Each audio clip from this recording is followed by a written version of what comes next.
Spirituality without secrets is fallacy. We know your rank in the spirit by how many secrets you are a custodian of. A secret.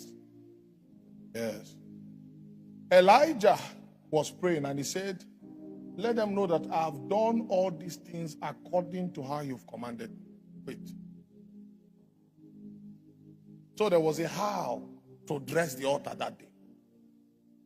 It involved pouring water 7 times, but these men did not know. So God knew his altar by the one that aligned with that formula. There is something that distinguishes God's altar when we come to Mount Carmel. It is the priesthood intelligence with which that altar was built. God will look and say, okay, this is the sign. He said, he that sent me to baptize gave me a sign.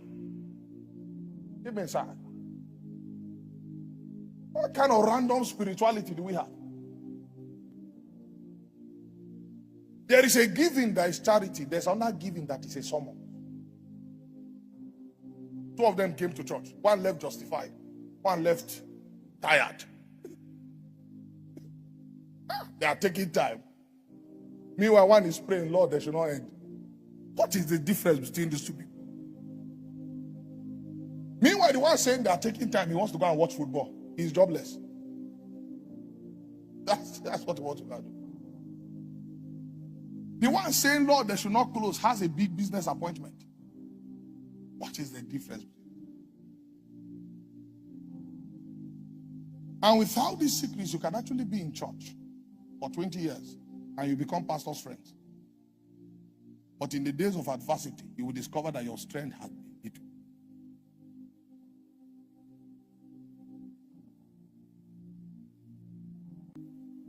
All I want is to see your face, Holy One. What do you think came upon the sounds of Salem?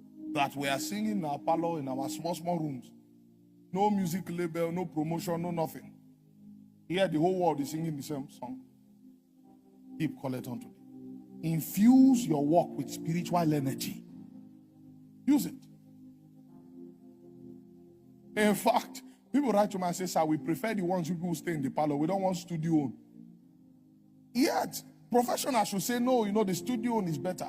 The studio own, the energy is little. Because you don't know whether that God is angry with the producer. You don't know.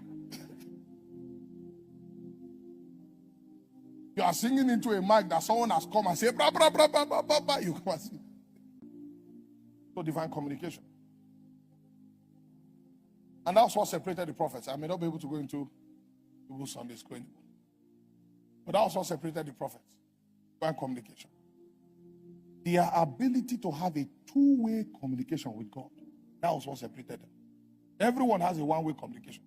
You just speak and just hope. No, the prophet can speak and get answer now.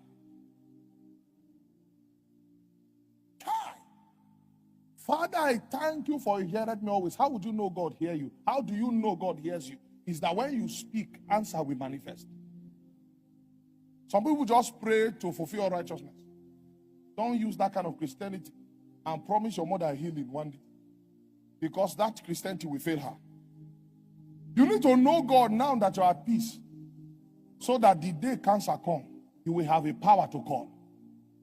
Yes. He said, remember now thy Creator in what? The days of your youth is the days of your strength. Some people, why? See, the reason why it seems as though the answer is delayed is because they only take God serious when they are facing battles. You would be a casualty. I tell you the truth. I tell you the truth. But in the days of your strength, if you take God serious, He will take you serious in the days of your battle. Remember now thy Creator. Why did he say remember? He didn't say serve, he said remember. Because it is easy to forget thy Creator.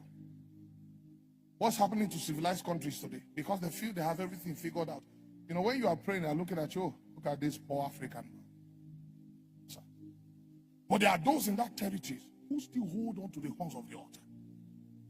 In the days Sodom is to be destroyed, God will tell them, He will send angels to get them out. the days of your youth. When the evil day come not, even if you are anointed, if you are an anointed man of God, sir, you will still have an evil day. The day of adversity does not respect anointing. It's the day where your strength will be tested. It's an exam was all right. Meanwhile, the bigger the promotion, the bigger the exam.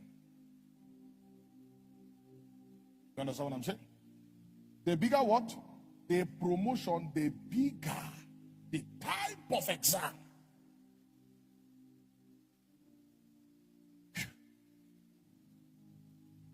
He said, a man of many sorrow, acquainted with grief. Acquainted. That's a man God will glorify.